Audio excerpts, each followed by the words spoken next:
The most stupid, antiquated, ridiculous concept on planet Earth today very well may be that a day is 24 hours. It's so stupid. It's the dumbest thing ever. 24-hour days were contrived when there were no cars. There was no electricity. If I wanted to get you a message, I had to write something down if I could, send it on a horseback, hope you get it. That's insane. Never mind the internet. So what used to take hours, days, weeks, months, years to do can be done now in a millisecond in the internet or on our smartphones. Yet we measure the time the same way that guy did? That's bananas. That is so stupid.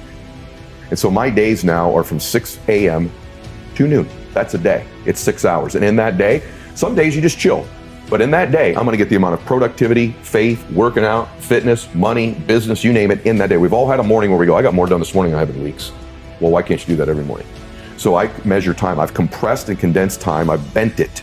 My day is 6 a.m. to noon, and I'm not crazy. You're crazy for thinking it takes 24 hours, just like some dude in a cave did 300 years ago. And it's unfair that people have taught you this. My second day starts at noon and goes till 6 p.m. That's day 2. But what the cool thing is, at the end of day 1, this clock goes off about noon every day, bro, and goes, what did I just get done? What didn't I do? What do I need to be accountable for? What do I need to double my efforts? Just like you do at the end of most days, right? And then the next day is 6 p.m. to midnight. And some of those are just fun days. Sundays I chill, right? But some days they're really super productive. What I've done now is I have changed and manipulated time. I now get 21 days a week. Stack that up over a month, I'm gonna kick your butt. Stack it up over a year, you're toast. Stack it up over 5 years, my entire life is different than it would have been otherwise. And if you do this for about 90 of your traditional days that you think are, you will come back to me and go, that profoundly impacted my life. And here's the other thing that happens. The world responds to you differently when you value your time like that. What is precious is valuable. That's why a diamond or this watch is way more expensive than the piece of paper that's written down there, because it's more scarce. When your time, when you interact with the world, is slightly more scarce, they respond to you as if you're more valuable. So you get more accountability, more productivity, more fun, more joy, and the world flips its response to you. All of a sudden you become more valuable and precious to people when your time is different. And you'll get thousands more days in your life and live a much more blissful and happy life than the person who only gets 24 hours.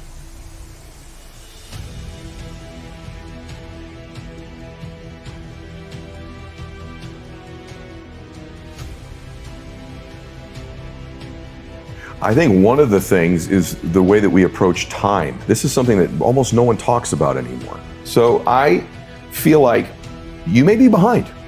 You may actually be behind your destiny right now. Like maybe you're not on pace. In fact, I think most people watching this, listening, will say, I am behind on achieving my destiny. I'm not exactly sure what it is, but I feel like it's slipping. I feel like I'm behind. So you better figure out time differently. And you can bend and manipulate time to your advantage. And so I, about 25 years ago, went, I'm not the most talented. I'm not the smartest, and I'm really not. I don't come from, a whole track record of success, right? I don't have the perfect upbringing. How in the world am I gonna win? I gotta do things other people aren't willing to do, and I gotta fix the way I look at time.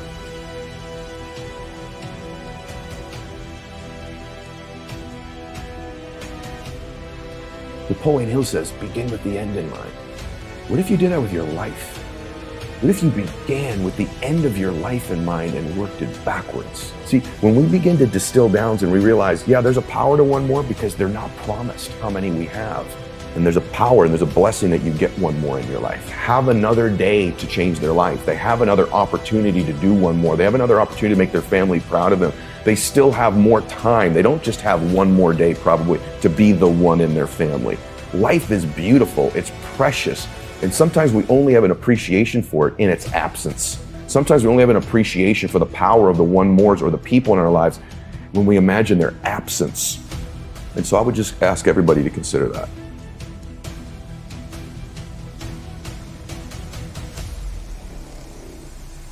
So if you're listening to this or watching it, stop discounting yourself. Stop carrying these bags of your life of the things you're embarrassed or ashamed of or that you think are insignificant, that don't amount to anything. Those are the things, you, precious you, that could change another precious human being's life in a moment where they need you the most. And if you don't believe you're qualified, if you don't believe you can do it, you're gonna miss those moments in your life. And your entire existence here wasn't what it was supposed to be.